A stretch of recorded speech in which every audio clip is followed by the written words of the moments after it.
Question again is, did Kathy Griffin break the law? So we have an attorney joining us right now on 710 KURV, Chrysta Castañeda. She's an attorney and a crisis communications expert joining us on 710 KURV.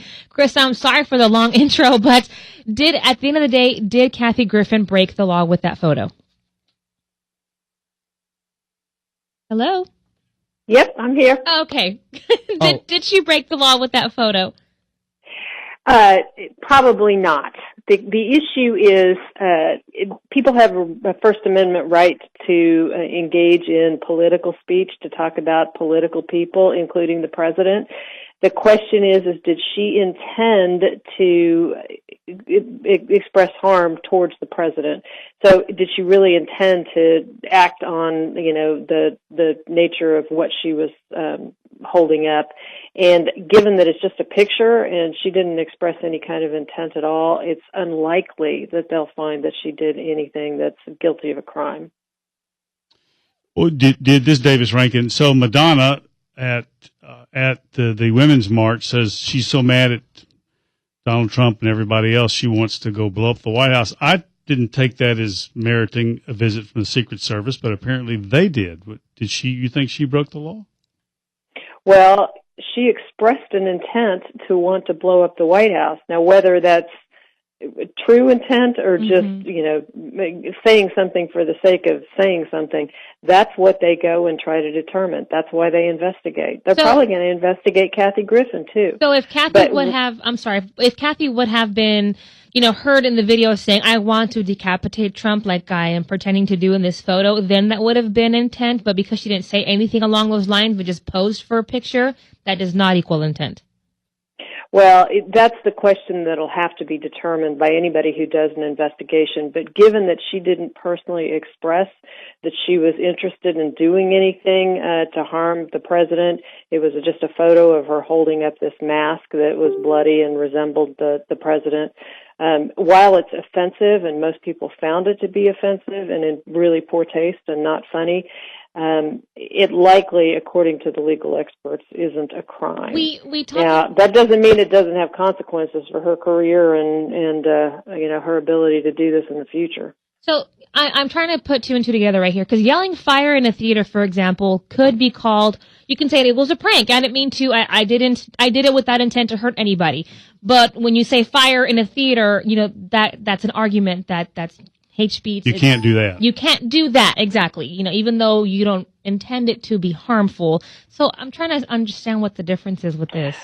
Well, and the First Amendment law is very difficult to pin down. The people who do this full time spend days and days thinking about particular scenarios in light of what the Supreme Court has said about our First Amendment rights. But generally speaking, if you know when you utter something that it is likely to incite violence, then you're in greater risk of having lost your First Amendment free speech rights than if you're just, exercising your right to, engage in a parody, as we call it, which is, pretend type actions. Joining us on 710 KURV is Chrysta Castañeda. She's an attorney and crisis communications expert. The topic is, did Kathy Griffin break the law with that photo she posted yesterday? Interesting little fun fact.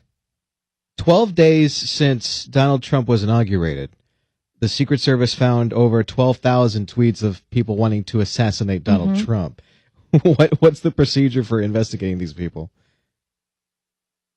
Well, I'm no expert in how they go about investigating, hateful actions against the president, but I will hesitate to. I will reach out and say that they are going to sort through the severity of the complaints. Just like they're constantly assessing threats against us as citizens of the United States.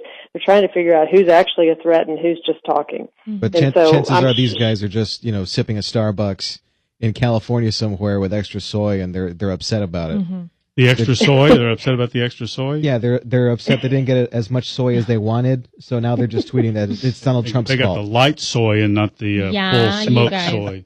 Steve Davis, go ahead. Here's that's called trolling, by the way, Miss Lawyer. Here's a question from a Washington Post article, and they brought up something I think some people will think about, and it's about the Kathy Griffin post, but it's also bringing back up dear old Ted Nugent, who's a rocker, and he said this. He called Obama a communist-raised, communist-educated, communist-nurtured, subhuman mongrel, and a gangster who weaseled his way into the presidency. Just so you'll know what I'm asking about. Communist-raised, communist-educated, communist-nurtured. Okay, fair comment. Gangster, fair comment. Subhuman mongrel, not fair comment. But I don't regard that in the same way as someone holding up a faux bloody decapitated head. Not that either one are inciting violence. Most of them, I think they're inciting just vulgarity and crudity in political discussion. What do you think? Well, I think you've got it right. You know, Ted Nugent, while you might disagree with his comments, and many people would find them offensive and racially charged, nothing in what you just read asked anybody to commit any crimes against the president. You know, whether it would be a likely effect of him saying that, that seems to be a bit of a stretch. Now, Kathy Griffin holding up what appears to be, you know, a parody of decapitating the president seems to go more towards the invoking violence end of the spectrum. So I think you correctly distinguish those two things, as we like to say in the law. Mother wanted me to be a lawyer.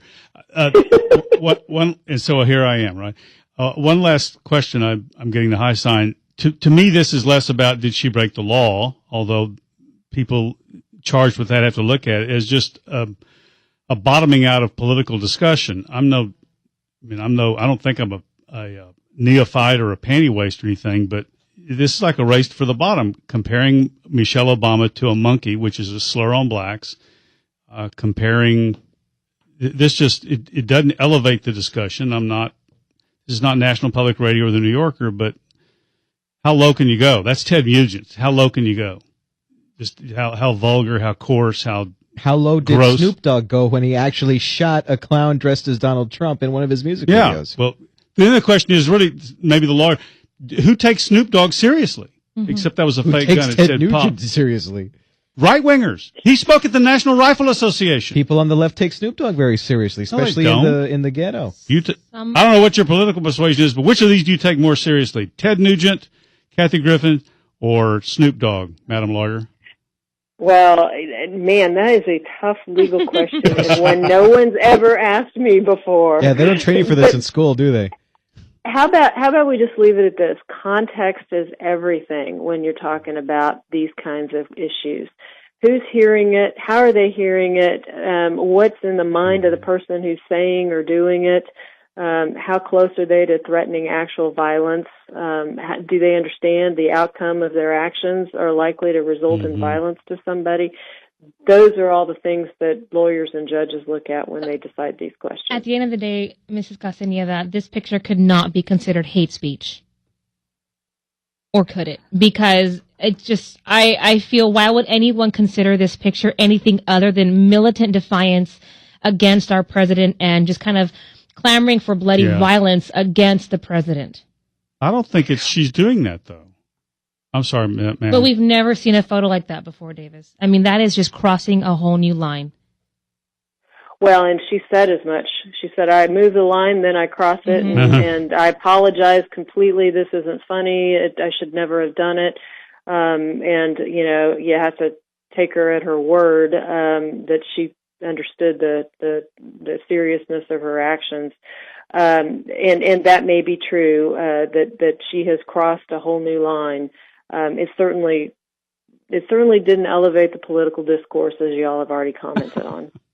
Mrs. Castañeda, thank you so much for joining us today. I know you helped us shed a little bit more light on what was happening. That is Chrysta Castañeda. She is an attorney and crisis communications expert joining us on 710 KURV.